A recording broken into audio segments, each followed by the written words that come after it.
Sir, with your permission, I rise to lay on the table a copy each of the following papers, Hindi and English versions, under Article 281 of the Constitution, Report for 2026 to 2031, Volume 1, Main Report of the 16th Finance Commission. 2. Report for 2026-2031, Volume 2, Annexures of the 16th Finance Commission. Number 3, explanatory memorandum as to the action taken on the recommendations contained in the above report. Item number 2, माननीय वित्त मंत्री Nirmala Sitharaman ji.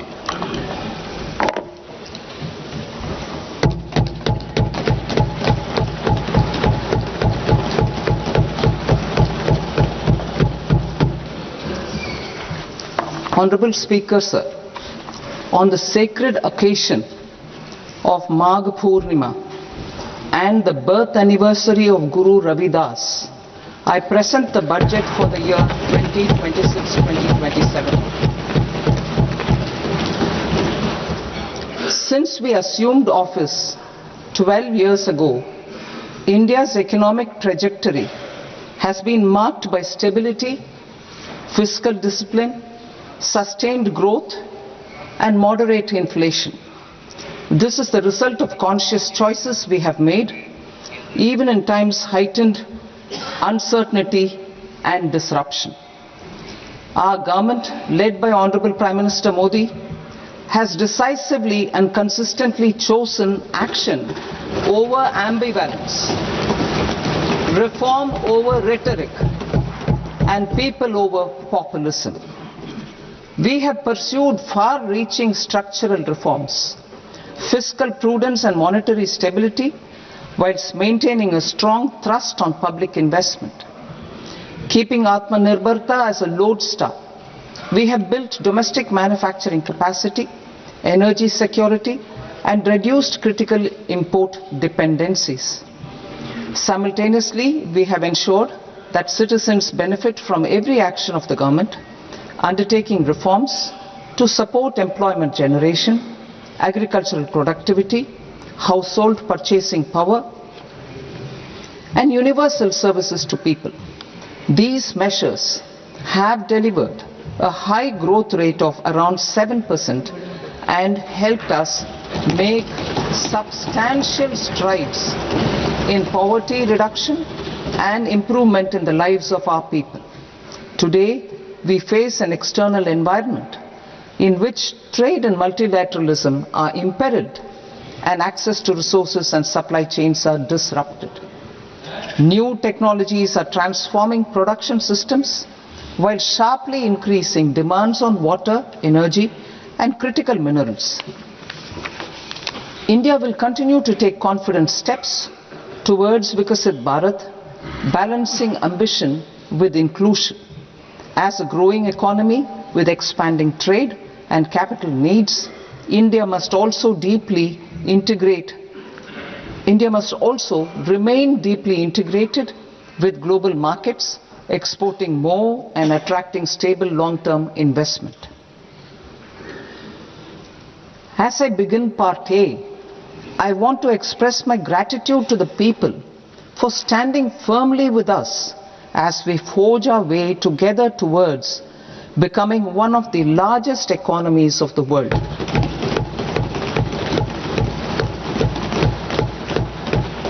Our aim is to transform aspiration into achievement and potential into performance as we ensure that the dividends of growth reach every farmer, the scheduled caste, the scheduled tribes, the nomads, the youth, the poor, and the women. In Vikasit Bharat Young Leaders Dialogue 2026, several innovative ideas were shared with our Prime Minister, which have inspired many of the proposals, making this a unique Yuva Shakti-driven budget. Our government's sankalp is to focus on our poor, underprivileged, and the disadvantaged. To deliver on this sankalp, And given that this is the first budget prepared in Kartavya Bhavan, we are inspired by 3 kartavya. Our first kartavya is to accelerate and sustain economic growth by enhancing productivity and competitiveness and building resilience to volatile global dynamics.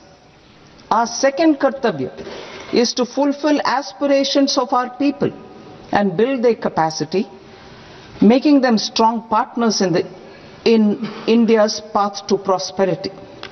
Our third kartavya, aligned with our vision of Sabka Saath, Sabka Vikas, is to ensure that every family, community, region and sector has access to resources, amenities and opportunities for meaningful participation.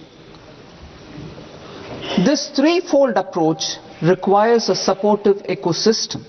The first requirement is to sustain the momentum of structural reforms, continuous, adaptive and forward-looking. Second, a robust and resilient financial sector is central to mobilizing savings, allocating capital efficiently and managing risks. Third, cutting-edge technologies, including AI applications, can serve us as force multipliers for better governance. Reform Express. Our government has undertaken comprehensive reforms towards creating employment, boosting productivity and accelerating growth. After the Prime Minister's announcement on Independence Day in 2025, over 350 reforms have been rolled out. This includes GST simplification, notification of labor codes, and rationalization of mandatory quality control orders. High-level committees have been formed, and in parallel, the central government is working with the state governments on deregulation and reducing compliance requirements.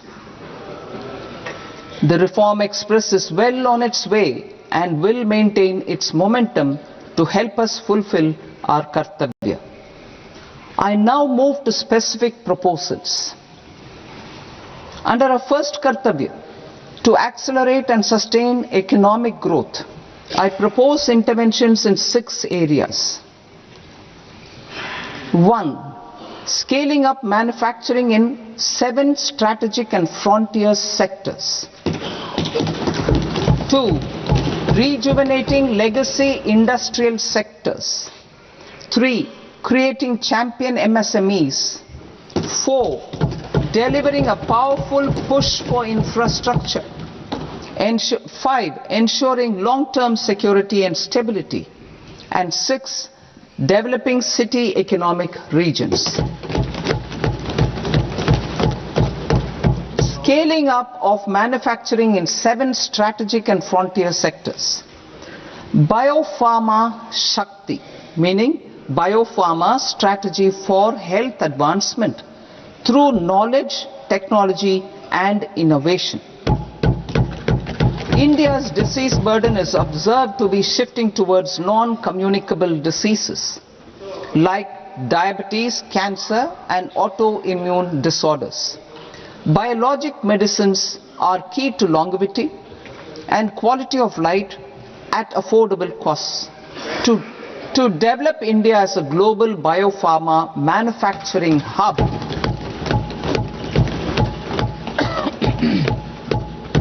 I propose the Biopharma Shakti with an outlay of 10,000 crores over the next 5 years. This will build the ecosystem for domestic production of biologics and biosimilars. The strategy will include a biopharma-focused network with 3 new national institutes of pharmaceutical education and research, popularly known as NIPERs, and upgrading 7 existing ones. It will also create a network of 1,000 accredited India clinical trials sites